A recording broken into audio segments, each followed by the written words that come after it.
আমরা তো জানি ইডি যেখানে যেতে পারে, এটাই জানি আমরা। কারণ লোকাল পুলিশকে বলে যাওয়া মানে তো যার কাছে যাবে তাকে বলে যাওয়া।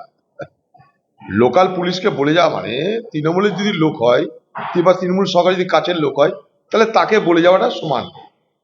ইডি কোথাও যদি টেকনিক্যাল কোনো ভুল করে থাকে বা কিছু করে থাকে, কোর্ট দেখবে। কেন আমাদের তো কিছু বলার নাই। আমরা এটুকু জানি যে আইপ্যাক নামক যে সংস্থা, তার জন্য বাংলার মুখ্যমন্ত্রীর মাথা ব্যথার পিছনে যে মূল কারণটা, সেটা হচ্ছে তার খোকাবাবুকে বাঁচানো। এটুকু আমি জানি। তার খোকাবাবু সে কয়লা যে দুর্নীতি কাণ্ডে জড়িত, এটা বাংলার সব মানুষ জানে।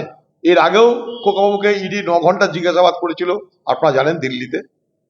সেই খোকাবাবুর বিরুদ্ধে নিশ্চয় কোনো অভিযোগ আছে বা না আছে, সেটা বিচার ব্যবস্থা দেখবে, ইডি দেখবে, আর পশ্চিমবঙ্গ সরকার দেখবে। কিন্তু আমার কৌতূহল এই কারণেই যে বাংলায় তো এরকম আরো অনেক ঘটনা ঘটেছে।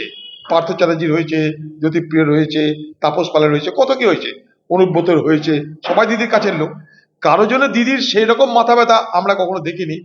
যে মাথা ব্যথা, যে চঞ্চলতা, যে উগ্রতা, যে প্রতিবাদ, যে আন্দোলন আজকে আইপ্যাক কাণ্ডে আমরা দেখতে পেলাম। কারণটা কি? কারণটা এটাই, যেটা অসাধারণ কিছু ব্যাপার নিশ্চয়ই। এই অসাধারণত্বটা কেন হচ্ছে? পার্থ চ্যাটার্জি সেও কাছের লোক ছিল না? তার জন্য কেউ করেনি। প্রতীক জৈন কি এমন কাছের লোক হয়ে গেল? কি তার সঙ্গে রিলেশন আছে আমাদের জানতে ইচ্ছা করে।